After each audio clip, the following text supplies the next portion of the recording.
মিথ্যা মানুষকে পাপাচারের রাস্তা দেখায়, পাপাচার মানুষকে জাহান্নামের রাস্তা দেখায়।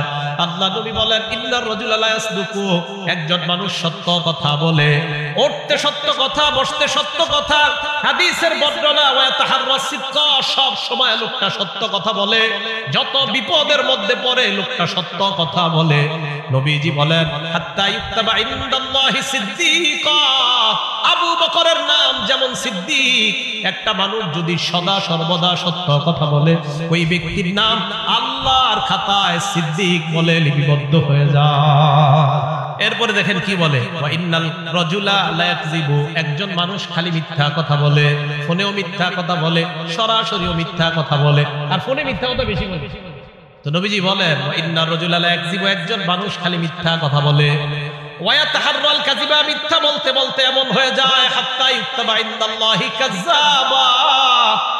মুসাইলামাতুল কাযযাব, যে নিজের নবুয়ত দাবি করছে, তার নাম যেমন কাযযাব। এই জামানায় কোন মানুষ মিথ্যা বলতে বলতে বলতে বলতে আল্লাহর খাতায় তার নাম কাযযাব লিপিবদ্ধ হয়ে যায়। বলেন নাউজুবিল্লাহ। মিথ্যা নবুয়ত দাবিদারের নাম যেমন কাযযাব, এই যুগে বারবার যে মিথ্যা বলে, বারবার যে মিথ্যা বলে, তার নাম কাযযাব লিপিবদ্ধ হয়ে যায়। আম্মা জান আয়েশা সিদ্দিকা রাদিয়াল্লাহু তাআলা আনহার বর্ণনা, ক্বালা রাসূলুল্লাহ সাল্লাল্লাহু আলাইহি ওয়াসাল্লাম, আম্মা জান আয়েশা সিদ্দিকা বলেন, মা কানা খুলুকুন আবগাযা ইলা রাসূলিল্লাহ সাল্লাল্লাহু আলাইহি ওয়াসাল্লাম মিনাল কাযিব। দেখেন কি বলে রাসূল। আম্মা জান বলেন, নবীজির কাছে মিথ্যা কথা বলার চাইতে আর কোন খারাপ, এই অপছন্দনীয় আর কোনো কিছু নবীর কাছে ছিল না। কেউ যদি মিথ্যা কথা বলতো, এটা নবী সবচেয়ে অপছন্দ করতেন। ইতিমধ্যে এক গ্রাম্য ব্যক্তি আসলেন। গ্রাম্য ব্যক্তি আসার পর রাসূল আকরাম সাল্লাল্লাহু আলাইহি ওয়াসাল্লামকে প্রশ্ন করলেন, মাতাসসাআতু ইয়া রাসূলুল্লাহ, হুজুর কিয়ামত কবে? فقال بعضهم سمع ما قال فكره ما قال। সাহাবাদেরকে মাইক বাড়াইছেন, আপনাদের কুইসি বাড়াইছে, আমার কথা না শুনে। রাসূল আকরাম সাল্লাল্লাহু আলাইহি সাল্লামকে এক ব্যক্তি প্রশ্ন করলেন, কিয়ামত কবে? নবীজি সাল্লাল্লাহু আলাইহি সাল্লাম ফামাযা রাসূলুল্লাহ সাল্লাল্লাহু আলাইহি ওয়াসাল্লাম ইউহাদ্দিসু, আল্লাহ রাসূল সাল্লাল্লাহু আলাইহি সাল্লাম ওনার আলোচনা চালাইতে থাকলেন। যিনি প্রশ্ন করলেন কিয়ামত কবে, তার কোনো জবাব না দিয়ে উনি ওনার আলোচনা কন্টিনিউ করলেন, চালাইতে থাকলেন। ফাকালা বা'দুহুম সামি'a মা ক্বাল ফাকারিহা মা ক্বাল।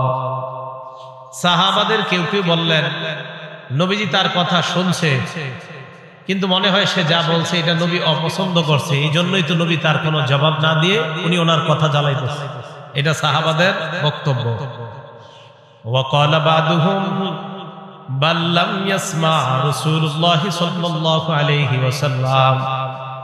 আরেক সাহাবা বললেন, আমার তো মনে হয় নবীজি তার কথা শুনেই নাই। কোন কোন সাহাবা বললেন, নবী তার কথা শুনছে, কথাটা পছন্দ করে নাই, তাই নবী তারে কোনো জবাব দেয় না। আরেক সাহাবা বললেন, আমার তো মনে হয় নবীজি তার কথা শুনেই নাই। হাত্তা ইযা ক্বাদা হাদিসাহু, নবীজি যখন তার কথা শেষ করলেন, কথা শেষ করার পর রাসূল আকরাম সাল্লাল্লাহু আলাইহি ওয়াসাল্লাম বললেন, আইনা উরাহুস সাইলু আনিস সাআ। নবীজি বললেন, কিয়ামত সম্পর্কে প্রশ্নকারী ব্যক্তি কোথায়? যিনি কিয়ামতের ব্যাপারে প্রশ্ন করলেন তিনি কোথায়? তো যিনি প্রশ্ন করছেন তিনি বললেন, আমি। হুজুর আমি প্রশ্ন করছি। এই কথা বলার পর আল্লাহ রাসূল সাল্লাল্লাহু আলাইহি সাল্লাম বললেন, ইদা দুকিয়াতিল আমানা ফান্তাজিরিস সাআ। যখন আমানত উঠিয়ে নেওয়া হবে তখন কিয়ামতের অপেক্ষা করো। সাহাবারা প্রশ্ন করলেন, কাইফা ইদাআতুহা ইয়া রাসূলুল্লাহ, হুজুর আমানত উঠিয়ে নেওয়া হবে কিভাবে, আপনার কাছে জানতে চাই। ফাকালা রাসূলুল্লাহ সাল্লাল্লাহু আলাইহি ওয়াসাল্লাম, ইদা বুসিদাল আমরু ইলা গায়রি আহলিহি ফান্তাজিরিস সাআ। কোন বিষয়ের দায়িত্ব যখন অযোগ্য ব্যক্তিকে দেওয়া হবে তখনই কিয়ামত উঠিয়ে নেওয়া হবে, তখন বুঝবা কিয়ামতে আর বেশি বাকি নাই, কিয়ামতের অপেক্ষা করো। তাহলে কোনো বিষয়ের দায়িত্ব অযোগ্য ব্যক্তিকে দেওয়া, এর মানে হলো আমানত উঠিয়ে নেওয়া, আর আমানত উঠিয়ে নেওয়া মানে হলো কিয়ামতের অপেক্ষা করা। অথচ আল্লাহ আদেশ করেছেন আমানত যথাযথভাবে যেন আদায় করা হয়। আল্লাহ আমাদের সকলকে আমানত যারা পাওনা, এই পাওনাদারদের হকগুলো আমরা যথাযথভাবে যেন আদায় করতে পারি, আল্লাহ তৌফিক দান করেন। আমানত 8 প্রকার। বলেন আমানত সাধারণত মৌলিকভাবে কয় প্রকার? 8 প্রকার। 1 নাম্বার আল আমানাতু ফিল ইবাদাহ, ইবাদতের ক্ষেত্রে আমানত। ইবাদতের ক্ষেত্রে আমানত হলো যথাযথভাবে ইবাদত করা, এটা হলো ইবাদতের ক্ষেত্রে আমানত।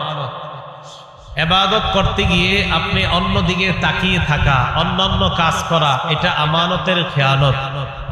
যেমন আপনি নামাজে দাঁড়ায় আকাশের দিকে তাকান আর এদিক সেদিক তাকান, এটা আমানতের খেয়ানত। নাসাই শরীফের বর্ণনা, ক্বালা রাসূলুল্লাহ সাল্লাল্লাহু আলাইহি ওয়াসাল্লাম, আল্লাহ নবী বলেন এমন একদল মানুষ যারা নামাজের মধ্যে দাঁড়ায়, নবীজি বলেন লা ইয়ানতাহিয়ান্না আকওয়ামুন আন রাফি আবসারিহিম ইলাস সামা আও লা তুখতাফান্না আবসারুহুম। আল্লাহ রাসূল বলেন একদল মানুষ নামাজে দাঁড়াইলে এদিক সেদিক তাকায় না, আল্লাহ নবী বলেন তারা যেন তাদের নজরগুলো আকাশ থেকে তাড়াতাড়ি ফিরায় নিচের দিকে নেয়।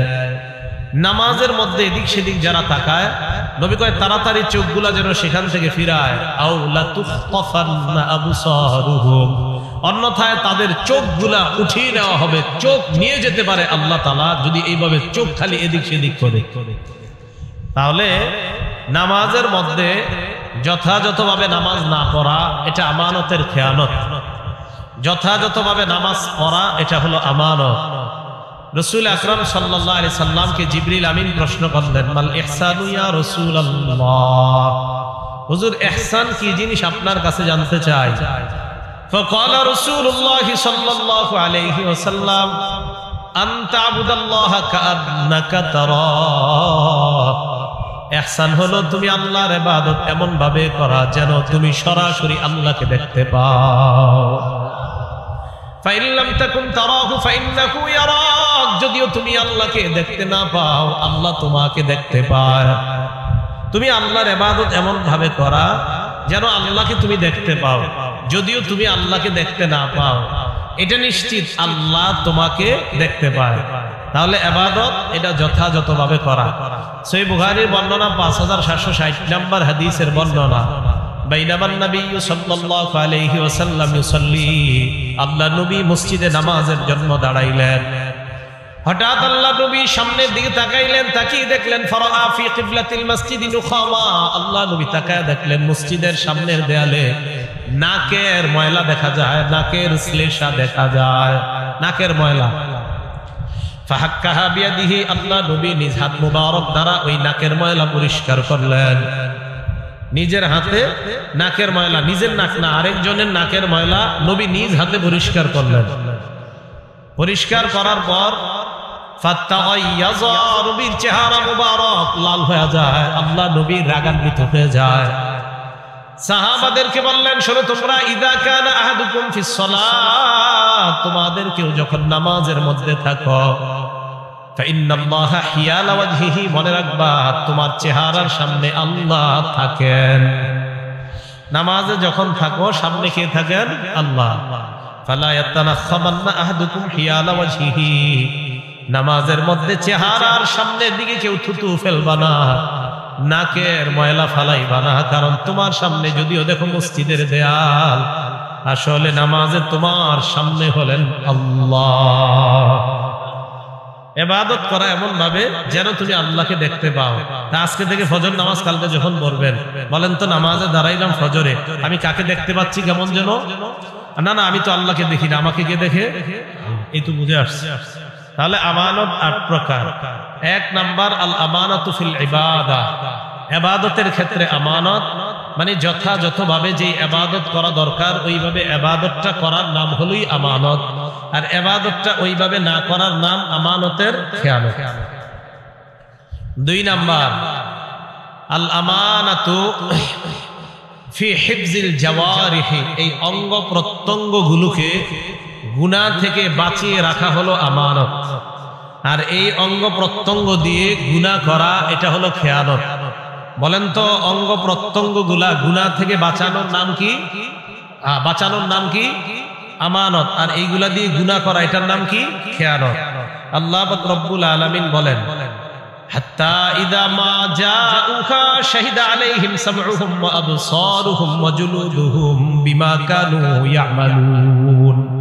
সূরা হামিম আস-সাজদা আয়াত নাম্বার 20 আল্লাহ বলেন হাত্তা ইযা মা জাউহা, আমি আপনি আমরা যখন কিয়ামতের মাঠে যাব, আমাদেরকে আল্লাহ যখন উপস্থিত করবেন, শাহিদা আলাইহিম সামউহুম, আমার আপনার বিরুদ্ধে সাক্ষী দিবে আমার আপনার কান, ওয়া আবসারুহুম, আমার আপনার চোখ আমাদের বিরুদ্ধে সাক্ষী দিবে, ওয়া জুলুদুহুম, আমার আপনার চামড়া আমাদের বিরুদ্ধে সাক্ষী দিবে আমরা যে গুনাহ করলাম। এবার আমার আপনার বিরুদ্ধে চামড়া সাক্ষী দেওয়ার পর আমি আপনি চামড়াকে প্রশ্ন করব, ক্বালু লিজুলুদিহিম লিমা শাহিদতুম আলাইনা, চামড়াকে প্রশ্ন করবে, ও চামড়া আমাদের বিরুদ্ধে কেন সাক্ষী দিলা? চামড়ারা জবাব দিবে আনতাকাল্লাহুল্লাযী আনতাকা কুল্লা শাই, এই চামড়া জবাব দিবে আমি চামড়াকে আজকে কথা বলিয়েছেন ওই আল্লাহ, যে আল্লাহ চাইলে সব কিছুকে কথা বলাইতে পারেন। চামড়া যখন সাক্ষী দিবে, সূরা হামিম আস-সাজদার 20 নম্বর আয়াত আর 21 নম্বর আয়াতে আল্লাহ বললেন, 20 নম্বর আয়াতে কান সাক্ষী দিবে, চোখ সাক্ষী দিবে, চামড়া সাক্ষী দিবে। আর 21 নম্বর আয়াতে ওই মানুষ প্রশ্ন করবে, ও চামড়া আমাদের বিরুদ্ধে সাক্ষী দিছো কেন? চামড়া বলবে কেন সাক্ষী দিতে পারি না। তো চামড়াকে বলবে তুমি আবার কথা বলতে পারো নাকি? চামড়া জবাব দিবে আল্লাহ যিনি সবকিছুকে কথা বলাইতে পারেন, ওই আল্লাহ আমি চামড়ার মুখ দিয়ে কথা বলাইছি। তাহলে চামড়াকে কথা বলাইতে পারবেন কে? হ্যাঁ, এগুলা আমাদের বিরুদ্ধে সাক্ষী দিবে। তাহলে আমানত কয় প্রকার? ভুলে গেছে কয় প্রকার? 2 নাম্বার অঙ্গ প্রত্যঙ্গগুলা গুনাহ থেকে হেফাজত করা। সূরা ইয়াসিন কম বেশি সবাই পারেন।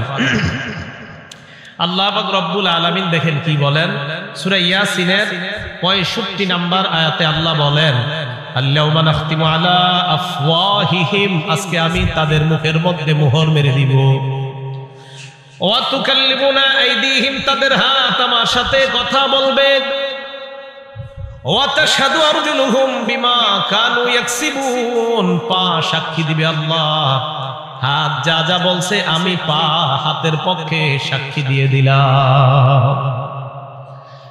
অঙ্গ প্রত্যঙ্গগুলা গুনাহ থেকে হেফাজত করা, এটাই হলো আমানত। গুনাহ করা এটার নাম খেয়ানত।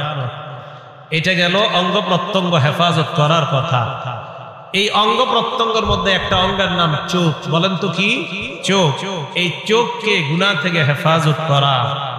বুখারী শরীফের বর্ণনা, সাহাবায়ে কেরামকে রাসূল আকরাম সাল্লাল্লাহু আলাইহি সাল্লাম বলেন ইয়াকুমুল জুলুসা আলা তুরুকাত, তোমরা রাস্তার মধ্যে আড্ডাবাজি করা থেকে বাঁচবা, গোল মিটিং করা থেকে বাঁচবা, বেশি বেশি বৈশা বৈশা কথা বলা, অনর্থক কথা বলা থেকে তোমরা বাঁচবা। সাহাবারা বললেন মা লানা বুদ্দুন ইন্নামা হিয়া মাজালিসুনা ইয়া রাসূলুল্লাহ, রাস্তাঘাটে কথা বলা ছাড়া আমাদের কোনো উপায় নাই, আমরা ধর্মীয় আলোচনাগুলো রাস্তার মধ্যেই করে থাকি। আল্লাহ নবী বললেন ফাইন আবাইতুম ইল্লাল মাজালিস, রাস্তায় যদি বসতেই হয় ফাআতুত তরিক হাক্কা, রাস্তার হক আদায় করবা। সাহাবারা প্রশ্ন করলেন ওয়া মা হাক্কুত তরিক ইয়া রাসূলুল্লাহ, রাস্তার হক আপনার কাছে জানতে চাই, রাস্তার হক আবার কি? আল্লাহ নবী বললেন রাস্তার হক হলো 5টা। বলেন রাস্তার হক কয়টা? 1 নাম্বার গদ্দুল বাসার, নজর নিচে রাখা 1 নাম্বার, এটা হলো রাস্তার হক। চোখ নিচে রাখা, এটা কিসের হক? 2 নাম্বার কাফুল আযা, কষ্টদায়ক বস্তু সরায়া দেওয়া, এটা রাস্তার হক। 3 নাম্বার রদ্দুস সালাম, সালামের জবাব দেওয়া। 4 নাম্বার আমরুন বিল মারুফ, নেক কাজের আদেশ করা। 5 নাম্বার নাহয়ুন আনিল মুনকার, অসৎ কাজ থেকে নিষেধ করা। 1 নাম্বার চোখকে নিচের দিকে রাখা, এটা রাস্তার হক। বলেন চোখ নিচে রাখা কিসের হক? রাস্তার হক। আর 2 নাম্বার কষ্টদায়ক বস্তু সরায়া দেওয়া, এটাও রাস্তার হক। দেখেন আপনি রাস্তা দিয়ে হাঁটতেছেন, কষ্টদায়ক একটা ইট দেখলেন, চক্কা ইট পড়ে রয়েছে, একটা কাটা, একটা সুই, একটা কলার সিলকা পড়ে আছে, এটা আপনি সরায়া নিলেন এই নিয়তে আমার কোন মুসলমান ভাইয়ের পায়ের মধ্যে এই ইটের টুকরাটা লাগতে পারে, আমার কোন মুসলমান ভাইয়ের পায়ে এই কাটা বিদ্ধ হতে পারে, আমার কোন মুসলমান ভাইয়ের পায়ে এই সুইটা লাগতে পারে, এই নিয়ত কইরা আপনি ওই রাস্তা থেকে কষ্টদায়ক বস্তু সরায়া দিলেন। সহিহ বুখারীর 52 নম্বর হাদিসের বর্ণনা, রাসূল আকরাম সাল্লাল্লাহু আলাইহি সাল্লাম বলেন, বাইনামা রাজুলুন ইয়ামশি বিতরিকিন ওয়াজাদা গুসনা শাওকিন আলা তরিক, আমার কোন উম্মত রাস্তা দিয়ে হাঁটতেছে, হাঁটার সময় রাস্তায় কষ্টদায়ক একটা বস্তু পাইছে, কাটা, হাদিসে আসছে কাটা, ওয়াজাদা হুসনা শাওকিন আলা তরিক, একটা কাটা ডাল, গাছের ডাল, এই ডালের মধ্যে কাটা যুক্ত ডাল এরকম একটা পাইছে, পাটার পর ওইটা পাওয়ার পর ওই কাটা যুক্ত ডালটাকে সরায়া দিছে, এর দ্বারা উদ্দেশ্য কষ্টদায়ক যত বস্তু সরায়া দেওয়া। আল্লাহ রাসূল বলেন, কেউ যদি এই কাজটা করে শাকারাল্লাহু লাহু, ওই মুহূর্তে আল্লাহ তার উপর সন্তুষ্ট হয়ে যায়, তার আগের সব গুনাহগুলো আল্লাহ মাফ করে দেয়। বলেন রাস্তার হক কয়টা? 1 নাম্বার কি? হেফাজত করা। বলেন আমানত কয় প্রকার? 1 নাম্বার ইবাদতের ক্ষেত্রে আমানত, 2 নাম্বার অঙ্গ প্রত্যঙ্গ গুলা হেফাজত করা, এটাও আমানত। অঙ্গের মধ্যে একটা অঙ্গের নাম জবান আর একটা হাত, এই 2টা অঙ্গকে কোনো মুসলমানকে কষ্ট দেওয়া থেকে বিরত রাখা। قال رسول الله صلى الله عليه وسلم المسلم من سلم المسلمون من لسانه ويده, নবীজি বলেন প্রকৃত মুসলমান ওই ব্যক্তি যেই ব্যক্তির হাত এবং জবান থেকে, এই হাত এবং জবান থেকে অন্য মুসলমান নিরাপদ, মানে হাতের কষ্ট দেওয়া এবং জবানের কষ্ট দেওয়া, এই 2 জিনিসের কষ্ট দেওয়া থেকে অন্য মুসলমান যদি নিরাপদ হয়ে যায়, আল্লাহ নবী বলেন আমি তোমাকে দুনিয়ার প্রকৃত মুসলমান বলে ঘোষণা করলাম। তাহলে এই অঙ্গ প্রত্যঙ্গ গুলা কষ্টদায়ক বস্তু থেকে তো আপনি হেফাজত নিজেকেও করবেন, আপনার দ্বারা যেন অন্য কেউ কষ্ট না পায়, এই আপনার হাত আর জবান, এই 2টা জিনিসকে আপনি হেফাজত করবেন। কোন মুসলমান ভাইকে আপনি কষ্ট দিবেন না, হাত দিয়েও কষ্ট দিবেন না, মুখ দিয়েও কষ্ট দিবেন না। মুসলিম শরীফের বর্ণনা, আমাদের মাদ্রাসার পাঠ্যপুস্তক অনুযায়ী 2564 নাম্বার হাদিসের বর্ণনা, এই হাদিসের মধ্যে আসছে ক্বালা রাসূলুল্লাহ সাল্লাল্লাহু আলাইহি ওয়াসাল্লাম, আল্লাহ নবী বলেন লা তাহাসাদু, পরস্পর তোমরা হিংসা করবা না, ওয়ালা তানাজাসু, পরস্পর তোমরা ধোঁকাবাজি করবা না। ধোঁকা দেওয়া হারাম, কোন মুসলমানকে ধোঁকা দেওয়া, তাকে কষ্ট দেওয়া, এটা হারাম, এটা করা যাবে না। 3 নাম্বার ওয়ালা তাবাগজু, তোমরা বিদ্বেষ পোষণ করবা না।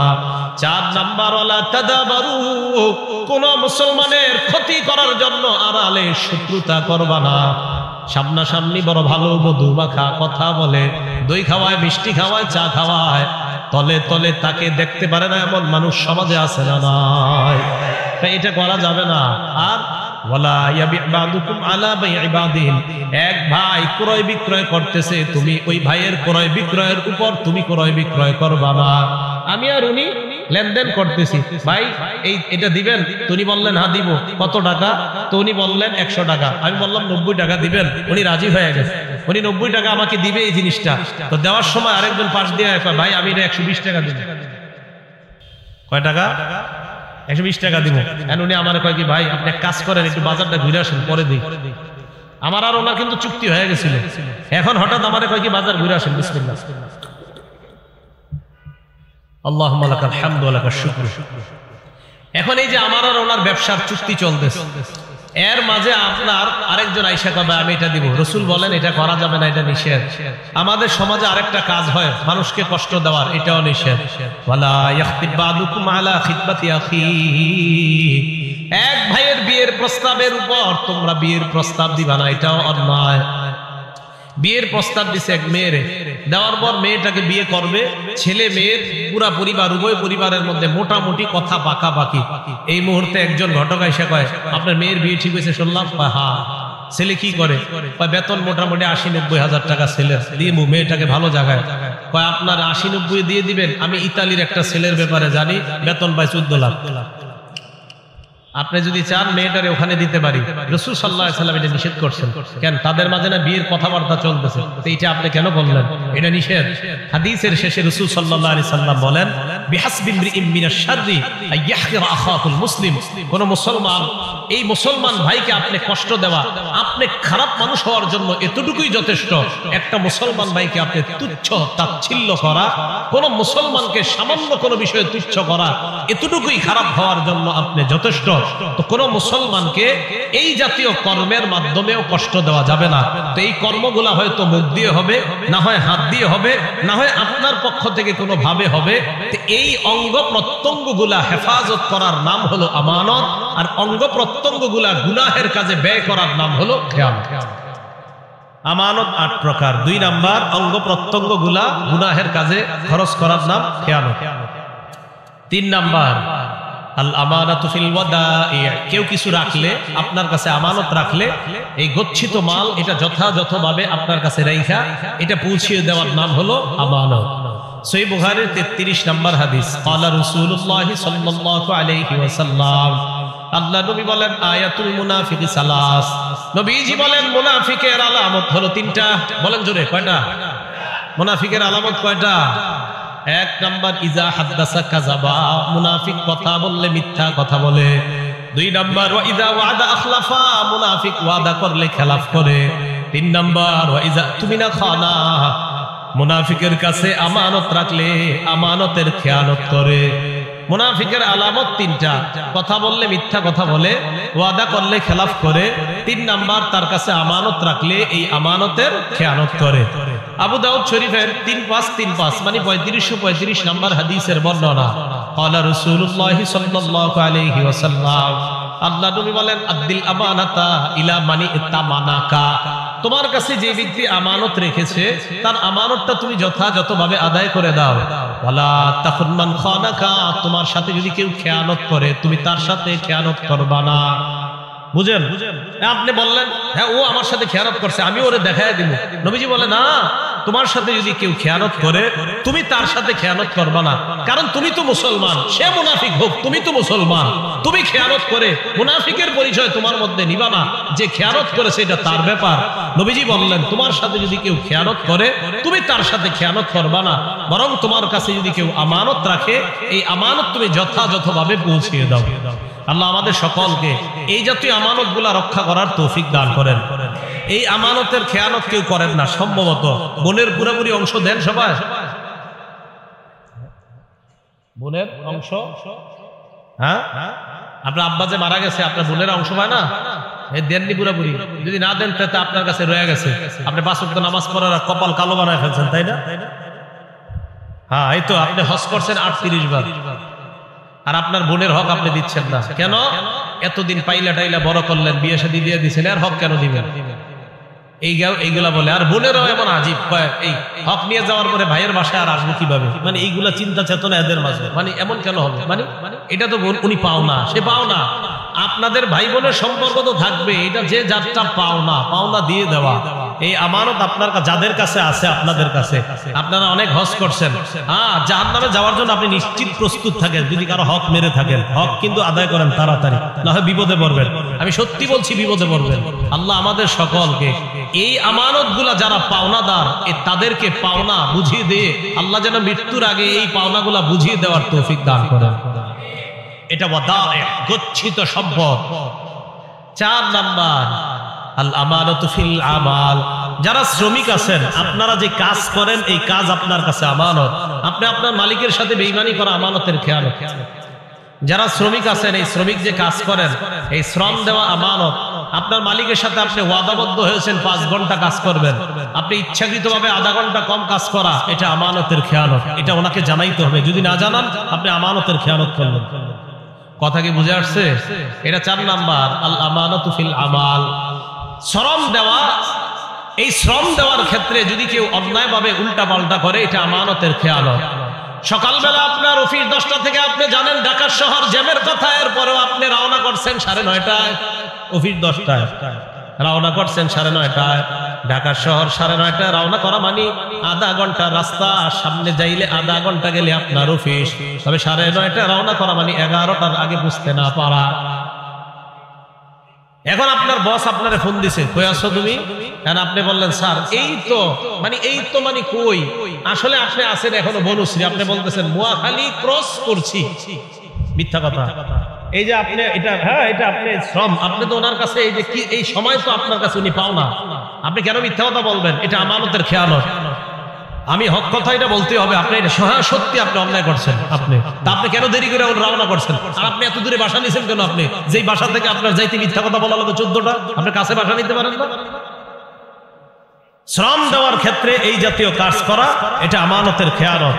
এগুলো 4 নাম্বার। 5 নাম্বার আল আমানাতু ফিল বাই'i ওয়াশ শিরা, ক্রয় বিক্রয়ের ক্ষেত্রে আমানত। ক্রেতা বিক্রেতার সাথে সত্য কথা বলা এটা আমানত। বিক্রেতা ক্রেতাকে কোনোভাবে ধোঁকাবাজি করার চেষ্টা না করা এটা হলো আমানত।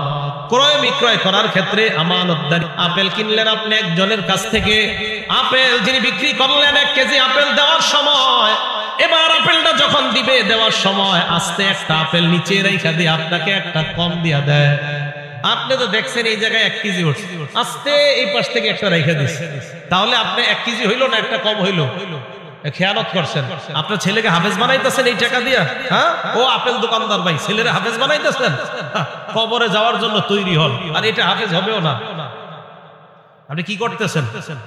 এটা আমানতের খেয়ানত। এই ক্রয় বিক্রয়ের ক্ষেত্রে এই জাতীয় করা 5 নাম্বার। 6 নাম্বার আল আমানাতু ফি হিফজিল আসরার, কথা গোপন করা এটাও আমানত। আপনারে একজন একটা কথা বলছে, বলছে এটা কাউরে বইলো না, আপনি বইলা দিছেন, এটা আমানতের খেয়ানত করছেন। এরকম এক জাতীয় ঘটনা ঘটে গেছে নবীজির জামানায়। আল্লাহ পাক রব্বুল আলামিন সূরা তাহরীমের 4 নাম্বার আয়াত 3 নাম্বার আয়াতে আল্লাহ বলেন ওয়া ইয আসাররান নাবিয়্যু ইলা বা'দি আজওয়াজিহি হাদিসা। স্মরণ করুন ওই সময়কে যখন মুহাম্মদ সাল্লাল্লাহু আলাইহি সাল্লাম তার কোনো এক বিবির কাছে কিছু কথা বলছে গোপনে। কথা বলার পরে বলছে তুমি এই কথাটা কাউরে বইলো না। উনি কি করছে? বইলা দিছে। আল্লাহ নবী যখন তার বিবিকে বললেন কি ব্যাপার তুমি কেন কথাটা বললা? আমি না তোমাকে বললাম এই কথাটা কাউকে বলবা না। আল্লাহ বলেন ফালাম্মা নাব্বাআত বিহি ওয়া আযহারাহুল্লাহু আলাইহি। আল্লাহ নবীর বিবিকে আল্লাহ নবী বলছিলেন কথাটা কাউকে বলবা না, উনি কি করছেন? নাব্বাআত বিহি, বইলা দিছে আরেকজনকে। ওয়া আযহারাহুল্লাহু আলাইহি, আল্লাহ পাক রব্বুল আলামিন নবীর কাছে ব্যাপারটা প্রকাশ করে দিয়েছে। আপনি আপনার বিবিরে বলছেন না বলতে, আপনার বিবি বইলা দিছে। তো রাসূল আকরাম সাল্লাল্লাহু আলাইহি সাল্লাম আম্মা জানকে ডাক দিয়ে বললেন ফালাম্মা নাব্বাআহা বিহি, আম্মা জানকে বললেন কি ব্যাপার তুমি এটা বললা কেন? নবীজি যখন আম্মা জানকে ব্যাপারটা অবগত করলেন তুমি কেন এমন কথা বলে দিলা যে কথাটা আমি তোমাকে বলতে নিষেধ করলাম? আম্মা জান জবাব দেয় মান আম্বা কাহাজা, আপনাকে কে বলছে আমি যে কথাটা বইলা দিছি? আপনি কেমনে জানছেন? নবীজি তার এক বিবিরে একটা কথা বলছে, তুমি কথাটা গোপন রাখো। উনি আরেকজনকে বইলা দিছে, আল্লাহ নবীজিরে জানাই দিছে। নবীজি এসে ওনার বিবিকে বলতেছে আচ্ছা তুমি এটা কেন বললা? তো ওনার বিবি কয় মান আম্বা কাহাজা, আপনারা কে বলছে আমি যে বইলা দিছি? নবীজি জবাব দিলেন নাব্বানি আল আলিমুল খবীর, আল্লাহ আমাকে জানায়া দিছে। আল আমানাতু ফি হিফজিল আসরার, গোপন কথা হেফাজত করা এটা আমানত। কেউ যদি আপনাকে বলে বিশ্বাস করে একটা কথা বলার পর যদি বলে এটা বইলো না, এটা আমানত। শেখ সাদী রহমাতুল্লাহ আলাইহি বলছে মানুষের স্বভাব হলো তুমি যদি তারে কিছু বইলো না, সে এটা বেশি বলবে। হ্যাঁ এটা বেশি বলবে। 7 নাম্বার আল মাসউলিয়াতু আমানত, দায়িত্ব এটা একটা আমানত। মাদ্রাসার মুতামিম সাহেব তার দায়িত্ব এটা আমানত, মসজিদের ইমাম তার দায়িত্ব এটা আমানত, মুয়াজ্জিনের তার দায়িত্ব এটা আমানত, ঘরের বাবা মা আপনাদের দায়িত্ব আমানত। সহিহ বুখারীর 893 নাম্বার হাদিসের বর্ণনা ক্বালা রাসূলুল্লাহ সাল্লাল্লাহু আলাইহি ওয়াসাল্লাম, আল্লাহ নবী বলেন কুল্লুকুম রাঈন ওয়া কুল্লুকুম মাসউলুন আন রাইয়াতিহি, তোমরা সবাই দায়িত্বশীল, তোমাদের প্রত্যেককে তার দায়িত্বের ব্যাপারে জিজ্ঞাসা করা হবে। আমাকে আপনাকে আমাদের সবাইকে নবীজি বললেন তোমরা সবাই দায়িত্বশীল, প্রত্যেককে তার দায়িত্বের ব্যাপারে জিজ্ঞাসা করা হবে। সহিহ বুখারীর 893 নাম্বার হাদিসের বর্ণনা।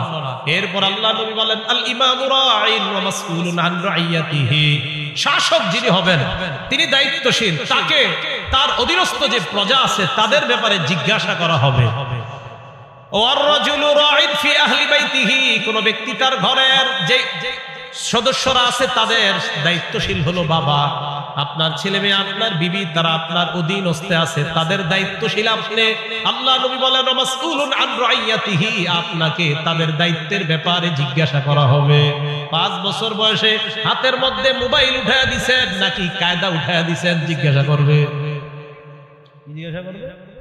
হ্যাঁ, কায়দা না মোবাইল? আমার উপরে ওলামায়ে কেরাম রাগ, আমি মোবাইল চালাই না কেন বেশি। সব পুরো বাংলাদেশে সবাই রাগ, মনে করে ইদানিং আমি 7 বছর যাবত মোবাইল আমি মোবাইল রিসিভ করি না। এরা মনে করে এই বছরই বলে রিসিভ করি না, আমি 7 বছরই রিসিভ করি না। আমার দোষ দেয় আমি এখন রিসিভ করি না। আমি আবার বলছি, হ্যাঁ জানাইয়া দিবেন এটা, আমি 7 বছর মোবাইল রিসিভ করি না। সাধারণত আমার কয়েকজন ছাড়া, আম্মা আর কয়েকজন আছে, এদের ছাড়া। কেন? এই মোবাইল বেশ কম চালানোর কারণে আমি কি ফায়দা পাইতেছি সেটা আমি জানি। পরিবারের পুরা আদেশ, আমার ঘরের নিয়ম, বাস বাচ্চাদের সামনে তো মোবাইল প্রশ্নই আসে না। আমার ছেলের সামনে আপনি মোবাইল নেবেন, আছার মেরে ভেঙে ফেলবেন। সন্তান আপনি নষ্ট করবেন, নিজ দায়িত্বে নষ্ট করবেন, অসম্ভব। আপনি চেষ্টা চালায় যান, ভবিষ্যতে আমার সন্তান কি হবে আল্লাহ জানে। আমি তো চেষ্টা করছি, এটা আল্লাহরে বলতে পারবো, কারণ আমি দায়িত্বশীল। আল্লাহ আমাকে জিজ্ঞাসা করবেন, হ্যাঁ আল্লাহ আপনাকে জিজ্ঞাসা করবে, এই কথা মাথায় রেখে। এই পরীক্ষায় 90 না আরো বেশি 95% মানুষ এই জায়গায় ধরা খাবে। সন্তানের হাতে গজব ছোটবেলা থেকে যারা উঠে যাচ্ছে ধরা খাবে। আল্লাহকে ভয় করেন। তো আমার ব্যাপারে এই অভিযোগগুলো দিয়ে না, আমি বলছি আমি 7 বছর যাবতীয় এরকম, এই অভিযোগ দেওয়া আমার ব্যাপারে ঠিক হবে না। ছাত্র জীবন থেকে আমি আল্লাহ আমাদের সকলকে ইলেকট্রনিক মিডিয়ার গজব থেকে বেঁচে থাকার তৌফিক দান করেন।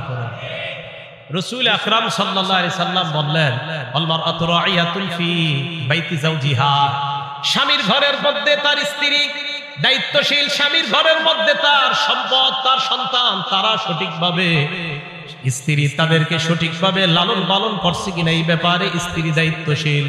ওয়া মাসউলাতুন আন রাইয়াতিহা, স্ত্রীকে এই দায়িত্বের ব্যাপারে জিজ্ঞাসা করা হবে। স্ত্রীকে জিজ্ঞাসা করা হবে স্বামীর মাল সঠিকভাবে হেফাজত করছে কিনা, স্বামীর সন্তান সঠিকভাবে হেফাজত করছে কিনা, এই ব্যাপারে জিজ্ঞাসা করা হবে। আপনার স্বামী কত বিশ্বাস করে সৌদি আরব গেছে, বিদেশ গিয়েছে, আপনার সন্তানগুলা, আপনার স্বামীর সন্তানগুলা আপনার দায়িত্বে আছে, এই সন্তানগুলা নষ্ট হয়ে যাচ্ছে। বেচারা কত আশা আকাঙ্ক্ষা করে মাসে মাসে আপনার জন্য টাকা পাঠায়, আর আপনি তার সন্তানগুলাকে একের পর এক নষ্ট করে দিচ্ছেন। আল্লাহর কাছে আপনার জবাবদিহিতা করতে হবে। মা বোন, এই কথা মাথায় রাখবেন। রাসূল আকরাম সাল্লাল্লাহু আলাইহি সাল্লাম বলেন, স্ত্রী তার স্বামীর ঘরের যে বিভিন্ন বিষয় আছে এগুলার ক্ষেত্রে আমানত, এই আমানত তার উপরে দায়িত্ব, এটা এই দায়িত্ব যথাযথভাবে রক্ষা করেছে কিনা এই ব্যাপারে প্রত্যেকটা বিবি যারা তাদেরকে জিজ্ঞাসা করা হবে। তো রাসূল আকরাম সাল্লাল্লাহু আলাইহি সাল্লাম শেষে বলেন, ওয়াল খাদিমু মাসউলুন ওয়াল খাদিমু রাঈন ফি মালি সাইয়্যিদিহি, খাদেম তার মনিবের সম্পদের ব্যাপারে দায়িত্বশীল। ওয়া মাসউলুন আন রাইয়াতিহি, খাদেমকে তার দায়িত্বের ব্যাপারে জিজ্ঞাসা করা হবে। খাদেম যিনি, এই খাদেম সাহেব তার যে মনিব আছে, তার যে বস আছে, এই বসের মালের ব্যাপারে সেও দায়িত্বশীল। এই দায়িত্বের ব্যাপারে তাকেও জিজ্ঞাসা করা হবে। আপনি একজনের প্রাইভেট কার চালান, তার এই প্রাইভেট কার চালানোর কারণে আপনাকে মাসে 20,000 টাকা বেতন দেয়। আপনি তার এই প্রাইভেট কারের তেল বিভিন্ন জায়গায় গিয়ে বিক্রি করে দৈনন্দিন 150-200 টাকা কামান। আল্লাহর কসমের জবাবদিহিতা করার জন্য আপনি প্রস্তুত হয়ে যাবেন, কোনো সন্দেহ নেই। হুজুর আউট ইনকাম আছে, কিভাবে আউট ইনকাম সেটা বলেন না, তেল দিচ্ছে। তা আপনি 20,000 টাকা আপনার হয় না, তো আপনি চাকরি করেন কেন? আপনি তো 20,000 টাকায় চাকরি নিছেন কেন? আপনার হয় দেখেই তো নিছেন। তা আপনার যদি না হয় আপনি এটা করেন না, কিন্তু আপনি যে তেল মারছেন এটা তো আপনি হারাম কাজ করছেন। হ্যাঁ, আপনি আপনার এই বসের গাড়ি আর তার এই তেল এটা আপনার কাছে আমানত। এই আমানতের খেয়ানত করছেন কিনা এই ব্যাপারে সহিহ বুখারী হলেন 893 নম্বর হাদিস, আপনাকে জিজ্ঞাসা করা হবে। কথা কি বুঝে আসছে সবার? এই হলো 7 নাম্বার। এটা হলো আল মাসউলিয়াতু আমানাতুন, দায়িত্ব, প্রত্যেকটা দায়িত্ব এটা হলো আমানত। আল্লাহ আমাদের সকলকে যার যার দায়িত্বগুলো যথাযথভাবে আদায় করার তৌফিক দান করেন। বাবা যারা আছেন, মা যারা আছেন, আপনাদেরকে কঠোর কথা বলে ফেলছি, ছোটবেলা থেকে দায়িত্বগুলো আদায় করেন। বাচ্চাটার সামনে মোবাইল দিয়েন না, এদের সামনে থেকে মোবাইল দূরে রাখেন, এদের সামনে বই দেন, কায়দা দেন, আমপারা দেন, এর প্লাস্টিকের বই দিয়ে খেলাধুলা করতে দেন। বইয়ের উপর সন্তানকে খেলাধুলা করান, সমস্যা নাই। প্রয়োজনে 50, 60, 100টা প্লাস্টিকের বল কিনে দেন, খেলাধুলা করান। মোবাইল নামক গজবই বাচ্চার হাতে তুলে দিয়ে না। গেমস, ট্যাব দেয়, আইপ্যাড দেয় বাচ্চারা খেলার জন্য। আল্লাহ আমাদেরকে বুঝার তৌফিক দান করেন। কয় প্রকার হইল আমানত? 7। 8 নাম্বারটা মন দিয়ে শোনেন। আল আমানাতু ফিল কালাম, কথা বলা আমানত। বলেন, কথা বলা কি? কথার আমানত আবার কি? কথার আমানত মন দিয়ে শোনেন, বিসমিল্লাহ। কথার আমানত হলো সত্য কথা বলা আমানত, মিথ্যা কথা বলা খেয়ানত। বলেন তো, সত্য কথা বলা, মিথ্যা কথা বলা খেয়ানত। এবার মন দিয়ে শোনেন। এই ব্যাপারে 6টা উদাহরণ পেশ করি আপনাদের সামনে। উদাহরণ নাম্বার 1, সহিহ বুখারীর 6094 নাম্বার হাদিসের বর্ণনা, 6094, 6094 নাম্বার হাদিসের বর্ণনা। ক্বালা রাসূলুল্লাহ সাল্লাল্লাহু আলাইহি ওয়াসাল্লাম, আল্লাহ নবী বলেন, আলাইকুম বিস-সিদকি ফাইন্নাস সিদকা ইয়াহদি ইলাল বীর। নবীজি বলেন, তোমরা সত্যবাদিতা আবশ্যক করে নাও, সত্য কথা বলা এটা তোমরা আবশ্যক করে নাও। ফাইন্নাস সিদকা ইয়াহদি ইলাল বীর, সত্য পুণ্যের রাস্তা দেখায়। বলেন আমার সাথে, সত্য কিসের রাস্তা দেখায়? ওয়া ইন্নাল বিররা ইয়াহদি ইলাল জান্নাহ, পুণ্য জান্নাতের রাস্তা দেখায় দেয়। বলেন সবাই, সত্য কিসের রাস্তা দেখায়? পুণ্যের। পুণ্য কিসের রাস্তা দেখায়? জান্নাতের। আবার সত্য কিসের রাস্তা দেখায়? পুণ্যের। পুণ্য কিসের রাস্তা দেখায়? জান্নাতের। ওয়া ইয়াকুম আল কাযিব, আল্লাহ নবী বলেন, মিথ্যা থেকে তোমরা বেঁচে থাকবা। ফাইন্নাল কাযিবা ইয়াহদি ইলাল ফুজুর, মিথ্যা মানুষকে পাপাচারের দিকে নিয়ে যায়। ওয়া ইন্নাল ফুজুরা ইয়াহদি ইলান নার, পাপাচার মানুষকে জাহান্নামের দিকে নিয়ে যায়। তাহলে সত্য মানুষকে পুণ্যের দিকে নিয়ে যায়, সত্য মানুষকে পুণ্যের রাস্তা দেখায়, পুণ্য মানুষকে জান্নাতের রাস্তা দেখায়। মিথ্যা মানুষকে পাপাচারের রাস্তা দেখায়, পাপাচার মানুষকে জাহান্নামের রাস্তা দেখায়। আল্লাহ নবী বলেন, ইন্নার রাজুলা লা ইয়াসদুকু, একজন মানুষ সত্য কথা বলে, উঠতে সত্য কথা, বসতে সত্য কথা। হাদিসের বর্ণনা, ওয়া তাহাররাস সিদকা, সব সময় লোকটা সত্য কথা বলে, যত বিপদের মধ্যে পড়ে লোকটা সত্য কথা বলে। নবীজি বলেন, হাত্তা ইউক্তাবা ইনদাল্লাহি সিদ্দিকা, আবু বকরের নাম যেমন সিদ্দিক। একটা মানুষ যদি সদা সর্বদা সত্য কথা বলে, ওই ব্যক্তির নাম আল্লাহর খাতায় সিদ্দিক বলে লিপিবদ্ধ হয়ে যায়। সিদ্দিক বলেন তো সবাই কি হয়? তাহলে যারা বেশি বেশি সত্য কথা বলে আল্লাহর খাতায়, বলেন তাদের নাম কি হয়ে যায়? ভাই আমরা সবাই সিদ্দিক হব তো ইনশাআল্লাহ। আল্লাহ আমাকে আপনাদের সকলকে সিদ্দিক হওয়ার তৌফিক দান করেন। এরপরে দেখেন কি বলে, ওয়া ইন্নাল রাজুলা লা ইয়াকযিবু, একজন মানুষ খালি মিথ্যা কথা বলে, ফোনেও মিথ্যা কথা বলে, সরাসরিও মিথ্যা কথা বলে। আর ফোনে মিথ্যা কথা বেশি বলে, ফোনে মিথ্যা কথা বেশি। ওই যে বললাম যে এই মিথ্যাটা বেশি বলে, কই আছেন? কয় বনস। আসলে আছে অন্য জায়গায়। আর বাংলাদেশে এমন এক অবস্থা, মানে জ্যামে যে মানুষের এমন মিথ্যাবাদী বানায়, জ্যামের কারণে মিথ্যা কথা। কই আছেন? তো অমুক জায়গায় আছে, আসলে কিন্তু অমুক জায়গায় নাই। আপনি ভাই মিথ্যা কথাটা কেন বলবেন? আপনি বলেন, এটা বললেন না, মিথ্যা কথা বললেন না। তো নবীজি বলেন, ইন্নার রাজুলা লা ইয়াকযিবু, একজন মানুষ খালি মিথ্যা কথা বলে, ওয়া ইয়াতাহাররাল কাযিবা, মিথ্যা বলতে বলতে এমন হয়ে যায়, হাত্তা ইউক্তাবা ইনদাল্লাহি কাযযাবা। মুসাইলামাতুল কাযযাব, যে নিজের নবুয়ত দাবি করছে, তার নাম যেমন কাযযাব। এই জামানায় কোন মানুষ মিথ্যা বলতে বলতে বলতে বলতে আল্লাহর খাতায় তার নাম কাযযাব লিপিবদ্ধ হয়ে যায়। বলেন নাউযুবিল্লাহ। মিথ্যা নবুয়ত দাবিদারের নাম যেমন কাযযাব, এই যুগে বারবার যে মিথ্যা বলে, বারবার যে মিথ্যা বলে, তার নাম কাযযাব লিপিবদ্ধ হয়ে যায়। আল্লাহ আমাদেরকে কাযযাব থেকে বাঁচায়া সিদ্দিকের অন্তর্ভুক্ত হওয়ার তৌফিক দান করেন। উদাহরণ নাম্বার 2, তিরমিজি শরীফের 1973 নাম্বার হাদিসের বর্ণনা। এই হাদিসের মধ্যে আসছে আম্মা জান আয়েশা সিদ্দিকা রাদিয়াল্লাহু তাআলা আনহার বর্ণনা। ক্বালা রাসূলুল্লাহ সাল্লাল্লাহু আলাইহি ওয়াসাল্লাম, আম্মা জান আয়েশা সিদ্দিকা বলেন, মা কানা খুলুকুল আব্বাজা ইলা রাসূলিল্লাহি সাল্লাল্লাহু আলাইহি ওয়াসাল্লাম মিনাল কাযিব। দেখেন কি বলে রাসূল, আম্মাজান বলেন নবীজির কাছে মিথ্যা কথা বলার চাইতে আর কোনো খারাপ, এই অপছন্দনীয় আর কোনো কিছু নবীর কাছে ছিল না। কেউ যদি মিথ্যা কথা বলতো এটা নবী সবচেয়ে অপছন্দ করতেন। আম্মাজান আয়েশা বলেন মিথ্যা বলার এই দুশ্চরিত্র যদি কারো মধ্যে থাকতো, মিথ্যা বলার এই খারাপ অভ্যাস যদি কারো মধ্যে থাকতো, এটা নবী সবচেয়ে অপছন্দ করতেন। হাদিসটা পুরোটা শুনেন, কত বড় ভয়ানক কথা। তো কোন ব্যক্তি যদি নবীর সামনে মিথ্যা কথা বলতো আর ধরা খাইতো যে লোকটা মিথ্যা কথা বলছে, তো দেখেন কি হয়। ইন্না রাজুলা লা ইয়াকযিবু ইনদান নবী সাল্লাল্লাহু আলাইহি ওয়াসাল্লাম বিল কাযিবা। এক ব্যক্তি নবীজির সামনে মিথ্যা কথা বলছে, মিথ্যা বলার পর ফামা ইয়াজালু ফি নাফসিহি, আল্লাহ নবীর মনের মধ্যে সারাক্ষণ এটা থাকতো, আরে লোকটা আমার সাথে মিথ্যা বললো কেন? ফামা ইয়াজালু ফি নাফসিহি, আচ্ছা লোকটা মিথ্যা বললো কেন? খানা খাবে, আচ্ছা লোকটা মিথ্যা বললো কেন? নবীজি নামাজে যাবে, পেরেশান, কি হইছে আপনার? আরে উনি মিথ্যা বললো কেন আমার সাথে? রাসূল ধর্মীয় কোনো কাজ করবে, আরে আপনি পেরেশান করেন, আরে মিথ্যা বললো কেন আমার সাথে? মিথ্যা সইতেই পারতেন না রাসূল। সারাক্ষণ মন খারাপ, আপনার মনটা খারাপ কেন ইয়া রাসূলুল্লাহ? উনি আমার সাথে মিথ্যা বললো কেন? আমি আর কিভাবে বুঝাবো আপনাদেরকে? তো রাসূল সাল্লাল্লাহু আলাইহি সাল্লাম বলেন, আম্মাজান বলেন ফামা ইয়াজালু ফি নাফসিহি, এই কথাই খালি রাখতো সারাক্ষণ, আচ্ছা উনি মিথ্যা বললো কেন আমার সাথে? হাত্তা ইয়ালামা আন্নাহু ক্বাদ আহদাসা মিনহা তাওবা, যদি আল্লাহ নবী জানতেন ওই লোকটা তওবা করছে, এই তওবা করার ব্যাপারে জানার আগ পর্যন্ত আল্লাহ নবীর পেরেশানি কাটতো না। ওই লোক তওবা করার পর পেরেশানি কাটতো। একটা লোক মিথ্যা বলছে মনে করেন 3 দিন তওবা করে না, এখনো নবী জানতে পারছে যে এখনো তওবা করে না, বাস পেরেশান পেরেশান পেরেশান। কি যে লোকটা মিথ্যা কথা কেন বললো? ভাই মিথ্যা কথা বলবো আমরা? না, মিথ্যা বলবো না, কারণ আমার নবী মিথ্যা বলা সবচেয়ে অপছন্দ করতেন। আল্লাহ আমাদের সকলকে এই মুখের এই খেয়ানত থেকে বেঁচে থাকার তৌফিক দান করেন। উদাহরণ নাম্বার 3, আবু দাউদ শরীফের 4991 নাম্বার হাদিস। এটা আমাদের মাঝে অনেকে করে থাকি আমরা, এটা ঠিক না। মাঝে মাঝে আপনারা কবুতর এইভাবে ডাক দেন,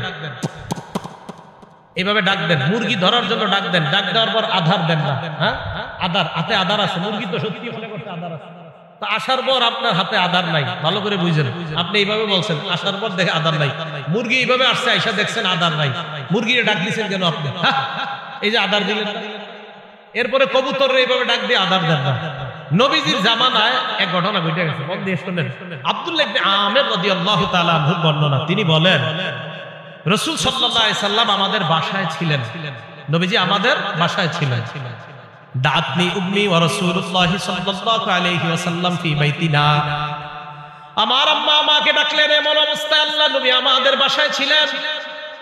আমার আম্মা আমাকে ডাকলেন, ডাকার পর আম্মা বললেন তাআল হা তাআল ওয়াতিকা শাইআ, আব্বু এদিকে আসো আমি তোমারে কিছু দিব, বলি না এরকম? আব্দুল্লাহ ইবনে আমির বলেন আমার আম্মা আমাকে ডাকছে, ডাকার পর বললেন বাবা এদিকে আসো তোমারে কিছু দিব। আল্লাহ নবী বললেন মা আরাদতি আন তুতিহি, এই তুমি কি সত্যি সত্যি কিছু দিতে ডাকছো তোমার ছেলেরে? ওই মহিলার নবী পাল্টা বললেন জি ইয়া রাসূলুল্লাহ ওয়াতিহি তামারা, আমার ছেলেরে আমি খেজুর দিব। আল্লাহ নবী বলেন লাউ আন্নাকি লাম তুতিহি, তুমি যদি তোমার ছেলের ডাকার পর যদি খেজুর না দিতা, তুমি যদি তোমার সন্তান ডাকার পর এই যে এইভাবে বললা এদিকে আসো কিছু দিব, আমরা বাংলাদেশিরা বলি আসো মজা দিব, আসার পর মজা দেন না, বেতের বাড়ি শুরু। আল্লাহ নবী বলেন তুমি যদি এইভাবে ডাকার পর তোমার সন্তানকে কিছু না দিতা, তাহলে তোমার ব্যাপারে কুতিবাত ইনদাল্লাহি কাযিবা, আল্লাহর কাছে তোমার নামে একটা মিথ্যা কথা লেখা হয়ে যেত। কি হয়ে যেত? এইভাবে কখনো ভেবে দেখেন নাই? বলেন তো এই মিথ্যা কথাটা হয়নি আমাদের দ্বারা? আসো মজা দিব, দেন না, এইগুলা বললেন না। যদি মজা থাকে তো সত্যি দিয়েন, যদি না থাকে বললেন না। রাসূল সাল্লাল্লাহু আলাইহি সাল্লাম বললেন তুমি যদি মিথ্যা কথা বলতে, তোমার সন্তানকে ডাকার পর যদি কিছু না দিতা, তো তোমার নামে একটা মিথ্যা কথা লেখা হয়ে যেত। উদাহরণ নাম্বার 4, এটাও ভালো করে বুঝেন। এই এলাকায় একজন পীর সাহেব আসছে, আল্লাহওয়ালা, মনে করেন আজকে আমাদের কুমিল্লা মাওলানা আনিসুর রহমান আশরাফি সাহেব আসছে, অনেক বড় ভালো মানুষ, আল্লাহওয়ালা মানুষ। এখন ওনার সামনে আপনারা ফল ফ্রুট দিচ্ছেন অথবা খানা দিচ্ছেন, তো ওনার সামনে দুইজন দাঁড়ায় রয়েছে। এখন উনি একজনকে বললেন ভাই বসেন, খাইতে বসেন। এখন আপনি বললেন কি হুজুর খিদা নাই, আসলে খিদা আছে বেটা, আসলে কি আছে, কিন্তু আপনি বলছেন খিদা নাই। দলিল? হ্যাঁ দলিল তো আছে, দলিল ছাড়া তো কথা হবেই না। এই যে আপনি এইভাবে ডাকলো, ডাকার পরে যে আপনি বললেন না, তো এটা আপনি মিথ্যা কথা বলছেন। ইবনে মাজাহ 3298 নম্বর হাদিসের বর্ণনা, আসমা বিনতে ইয়াজিদ রাদিয়াল্লাহু তাআলা আনহার বর্ণনা। তিনি বলেন, আমরা আল্লাহ রাসূলের সাথে এক জায়গায় গেলাম। হ্যাঁ, এই ঘটনাগুলো কিন্তু ঘটে যায়, এই ঘটনা ঘটে যায়। আমি সাধারণত কারো সামনে এরকম বসতাম না ছাত্র জামানায়, কিন্তু কখনো বৈশা গেলে যদি বলতেন খা, আমি নগদ খাওয়ার শুরু যদি খিদা থাকে, আর যদি আমার খিদা না থাকে বাসেন খাইতাম না, কিন্তু খিদা থাকলে খাইতাম। কেন? আমি তো তিরমিজি শরীফে হাদিস পড়ছি।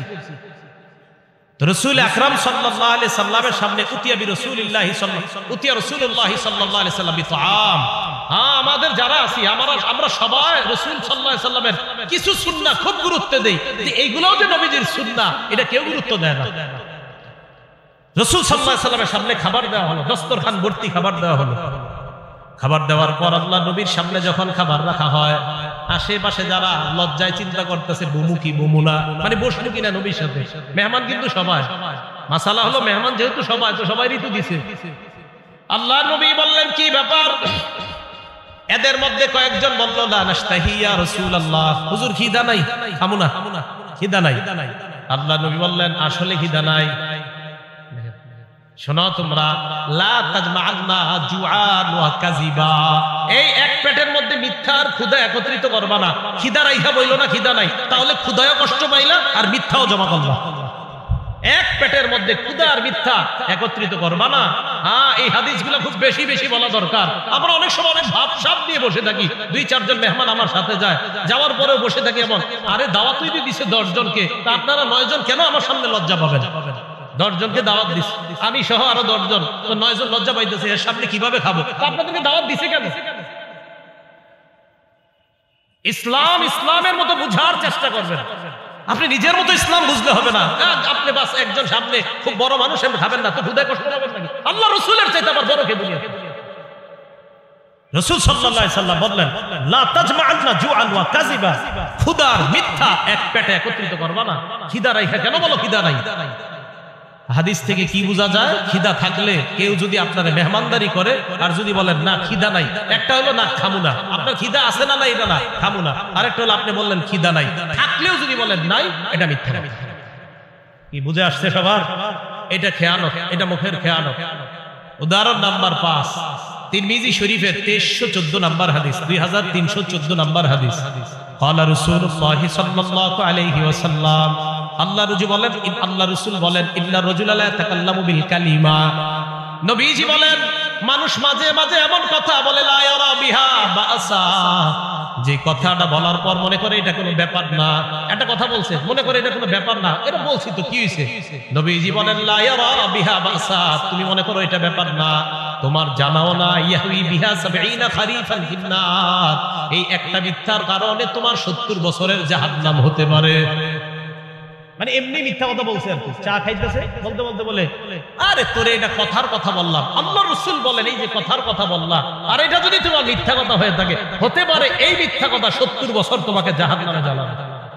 সহিহ বুখারীর বর্ণনা আসছে, এই একটা মিথ্যা কথা দুনিয়ার পূর্ব পশ্চিম যত বড় জাহান্নামের গভীরে ঠিক এই পরিমাণ তুমি যেতে পারো, শুধু একটা আজাইরা মিথ্যা কথার কারণে। বলেন আমাদের দ্বারা এগুলো হয় কিনা? 4-5 জন বন্ধু একসাথে বসলে, আরে এটা কথার কথা বললাম না, কথার কথা আর এরকম বললেন না। এজন্য তো নবীজি নিষেধ করছেন, নাহা রাসূলুল্লাহ আন কিলা ওয়া ক্বাল, আল্লাহর রাসূল বলছে আমার উম্মতকে নিষেধ, এই উম্মত তোমাদেরকে নিষেধ, আন কিলা ওয়া ক্বাল, আজাইরা কথাবার্তা বেশি বইলো না, এটা রাসূল নিষেধ করেছেন। আন কিল ওয়া ক্বাল, রাসূল সাল্লাল্লাহু আলাইহি সাল্লাম নিষেধ করেছেন, আন কিলা ওয়া ক্বালা, অনর্থক কথাবার্তা বলতে নিষেধ করেছেন। মা বোনরা মন দিয়ে কথাগুলো শুনেন। স্কুলে যখন আপনারা বাচ্চাদেরকে দেন, দেওয়ার পর 4-5 জন মহিলা একসাথে বসার পর যদি ধর্মীয় কথা বলেন তো ভালো কথা, কিন্তু অনর্থক কথাগুলো যদি বলেন তো মনে রাখবেন মা, আল্লাহ রাসূল নিষেধ করেছেন, নাহা রাসূলুল্লাহ আন কিলা ওয়া ক্বাল, রাসূল অনর্থক কথাবার্তা বলতে নিষেধ করেছেন। তাহলে অনর্থক মজলিসে আমরা বসবো না, অনর্থক কথাবার্তা বলবো না, শুনবো। কথা কি বুঝে আসছে? একজন আপনাদের এলাকায় আসছে, আসার পর 4 জন বসছেন সামনে, একজন জিজ্ঞাসা করতেছে আপনার ছেলে মেয়ে কয়জন? তো বলছে 2 জন। মনে করেন আমারই জিজ্ঞাসা করলেন ছেলে মেয়ে কয়জন? আমি বললাম আমার মেয়ে আছে একটা, ছেলে আছে একটা। বাকি 4 জন কিন্তু শুনছে। শোনার পরেও আবার আরেকজন কয় ছেলে মেয়ে কয়জন আপনার? এটা অনর্থক কথা, আপনারা শুনছেন? হ্যাঁ, এটা অনর্থক কথা। কেমন জানি লাগতেছে না? আমার প্রত্যেক কথার পিছনে দলিল আছে, কাল আল্লাহ বা কাল রাসূলুল্লাহ সাল্লাল্লাহু আলাইহি ওয়াসাল্লাম। উদাহরণ নাম্বার 6, এটা আমার বিরুদ্ধে আমি বলতেছি। আমরা যারা স্টেজে বৈশা মানুষকে মিথ্যা কথা বইলা হাসাই, আজকে ভালো করে হাদিস মনে রাখবেন। কি কথা বইলা হাসাই? মিথ্যা কথা। আর আপনারাও সারাদিন আলোচনা করেন, জানোস আজকে এমন একজনকে দাওয়াত দেওয়া হয়েছে, হ্যাঁ আধা ঘন্টা খালি হাসাইবে, বাস পরে আপনারা সবাই মিছিল দিয়ে আসেন যে আজকে আধা ঘন্টা হাসবো, আধা ঘন্টা কানবো, আর 1 ঘন্টা ওয়াজ শুনবো। এই যে আধা ঘন্টা মিথ্যা কথা বইলা ঠইলা হাসাবে। একটা কথা হলো রাসূল সাল্লাল্লাহু আলাইহি সাল্লামের কিছু হাদিস আছে, হাসির হাদিস। আমার একটা আলোচনায় আছে রাসূল সাল্লাল্লাহু আলাইহি সাল্লামের হাসি। এই জায়গায় আমি প্রায় 19টা হাদিস আনছি যে জায়গায় রাসূল হাসছে। রাসূল সাল্লাল্লাহু আলাইহি সাল্লাম যেখানে হাসছে হাসবেন, শুধু রাসূল না আল্লাহও হাসছে, এই হাদিসও আনছি। কে হাসছে? হ্যাঁ, আপনি ওই হাদিস বলে হাসান জনগণ, কিন্তু আন্দাজি অনর্থক মিথ্যা কথা বলে যদি হাসান, তো দেখেন নবীজি কি বলে। তিরমিজি শরীফের 2315 নম্বর হাদিসের বর্ণনা, 2315 নম্বর হাদিস। ক্বালা রাসূলুল্লাহ সাল্লাল্লাহু আলাইহি ওয়াসাল্লাম, আল্লাহ নবী বলেন, ওয়াইলুল লিল্লাযী ইউহাদ্দিসু বিল হাদিস লিইউদহিকা বিহিল কওম। ওই ব্যক্তি ধ্বংস হোক, ওই বক্তা ধ্বংস হোক, যে ব্যক্তি মানুষের সামনে কথা বলে, ফায়াকযিবু, কথা বলতে বলতে মিথ্যা বলে মানুষকে হাসানোর জন্য। বলেন তো আমাদের সমাজে মানুষকে হাসায় মিথ্যা কথা বলে এমন মানুষ আছে না নাই? আপনারা তো অভিযোগ দেন, অমুক কৌতুক অভিনেতা মিথ্যা কথা বইলা আমাদেরকে হাসায়। আরে মিয়া, কৌতুক অভিনেতাকে কি বলবেন আপনারা? আমাকেই বলেন। এই আমার মতো মানুষ এই মঞ্চে বৈশা, আমিও মিথ্যা কথা, মানে আমার মতো কেউ কেউ মঞ্চে বৈশা মিথ্যা কথা বইলা আপনাদেরকে হাসায়। আল্লাহ নবী বলেন, কোন মুসলমান অন্য মুসলমানকে যদি মিথ্যা কথা বইলা হাসায়, ওয়াইলুল লিল্লাযী, সে ধ্বংস, ওয়াইলুল লাহু, সে ধ্বংস, ওয়াইলুল লাহু, সে ধ্বংস। কি বলছে? বলেন কি বলছে? ধ্বংস। এজন্য আলোচক করে কখনো আপনারা এইগুলা বললেন না। কি হুজুর, আপনি কিন্তু 2 ঘন্টা সময় দিত আমাদেরকে, উনি কি করবে? উনি চিন্তা করে আধা ঘন্টা এই মিথ্যা কথাগুলা কইয়া হাসাম, এরপরে চিন্তা করে আর আধা ঘন্টা এক কাজ করতে হবে। কি কাজ? ওই মিথ্যা কথাগুলা বলে জনগণ কাঁদবে, বাস কান্দে। পরে মাঝখানে 1 ঘন্টা ওনার ওই যে যেগুলা এগুলা উনি বলবে। আপনাদের দোষ আছে, আয়োজকদেরও দোষ আছে। নিয়ত করবেন কোরআন সুন্নাহর কথা শুনবো, এখান থেকে হেদায়েতের বাণী শুনবো, অন্যের কাছে প্রচার করব। 4 নিয়তে মাহফিলে আসবেন। 5ম নাম্বার আরেকটা আছে, 1 নাম্বার নিয়ত পরিশুদ্ধ করা। এই হলো প্রথম নিয়ত। এই নিয়ত করে মাহফিলে আসবেন, আলোচকও এই নিয়ত করে ওয়াজ করবে। 2 নাম্বার, মাহফিলে আসবেন একমাত্র আল্লাহকে খুশি করার জন্য, আলোচকও আলোচনা করবে একমাত্র আল্লাহকে খুশি করার জন্য। 3 নাম্বার, মাহফিলে আসবেন আল্লাহর কাছে প্রতিদান পাওয়ার আশায়, আলোচকও আলোচনা করবে আল্লাহর কাছে থেকে প্রতিদান পাওয়ার আশায়। 4 নাম্বার, মাহফিলে আসবেন কোন মানুষকে দেখানোর জন্য না, যে আমি তো সেখানে গেছি, যাওয়ার পর এই জানলাম, আয় তোকে এটা জানাই, আমি তো আল্লাহর ওলি হয়ে গেছি, এই নিয়তে না। আলোচকও আলোচনা করবে এই নিয়তে না, যে আজকে আমি আলোচনা করার পর কালকে 14 জন আমারে নিয়ে আলোচনা করবে, এই নিয়তে আলোচক আলোচনা করবে না। এই 4 নিয়তে আলোচক মাহফিলে আসবে, শ্রোতারাও মাহফিলে আসবে। 5ম আরেকটা নিয়ত, মাহফিলের পরিবেশ সুন্নাহ মোতাবেক হতে হবে, সেটা আলোচকের মধ্যেও থাকতে হবে, শ্রোতাদের মধ্যে থাকতে হবে। কি কথা বুঝে আসছে? হ্যাঁ, এগুলা সবগুলা কোরআন সুন্নাহ দ্বারা প্রমাণিত।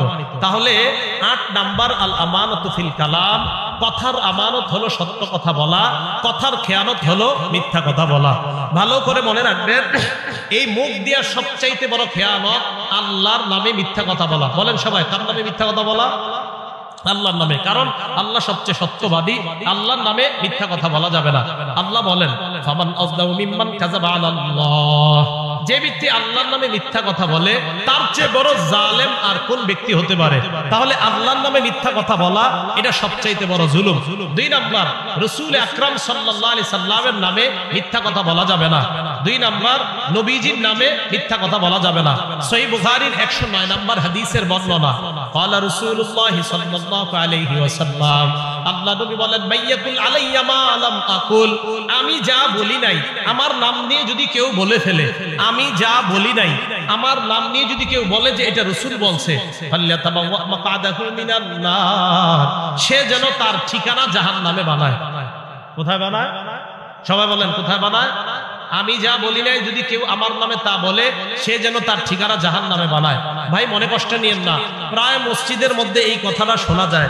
আমি একদিন এক মসজিদে শুনছি, ছোট্ট একটা মসজিদে একজন দাঁড়ায় বলতেছে যে মসজিদে যখন কেউ কথা বলে তখন ফেরেশতা বলে ইয়া ওয়ালিয়াল্লাহ উসকুত, ও আল্লাহর ওলি তুমি চুপ হও। ফেরেশতা নাকি এই কথা কয়, এটা নাকি নবীজি বলছে। যাই হোক, এরপরেও যদি চুপ না হয় দ্বিতীয়বার নাকি ফেরেশতা কয় ইয়া আব্দুল্লাহ উসকুত, ও আল্লাহর বান্দা তুমি চুপ করো। তৃতীয়বার যদি চুপ না হয় ফেরেশতা নাকি তখন বলে ইয়া আদুওয়াল্লাহ উসকুত, ও আল্লাহর দুশমন তুই চুপ হ। এটা নাকি ফেরেশতারা বলে, আর এই কথা নাকি নবীজি বলছে। এটা কোন কিতাবে নবী বলছে আমার একটু বলেন তো আপনারা? আমি তো বহুত তালাশ করলাম, করতে করতে মানে আমি পুরো একদম পাগল হয়ে গেছি, পাইলাম না। এটা রাসূলের কথা না, আজকে থেকে কেউ বললেন না এটা নবীর কথা। শুনছেন যে মসজিদে এই কথা? না না, এগুলা বললেন না। আমি একদিন আসর বইটা তাসবিহ পড়তেছি, হঠাৎ আমার কানে এটা নবীজির কথা না, নবীজি এটা বলে নাই। মসজিদ সম্পর্কে কথা না বলার ব্যাপারে অনেক কথা আছে। মসজিদের কাজ হলো তিনটা, মুসলিম শরীফের হাদিসে আসছে ইন্নামাল মাসাজিদু লিযিকরি, মসজিদের এক নাম্বার কাজ জিকির করা, দুই নাম্বার সালাত নামাজ পড়া, তিন নাম্বার কাজ কিরাআতুল কোরআন, কোরআন তেলাওয়াত করা। মসজিদের কাজ হবে এই তিনটা।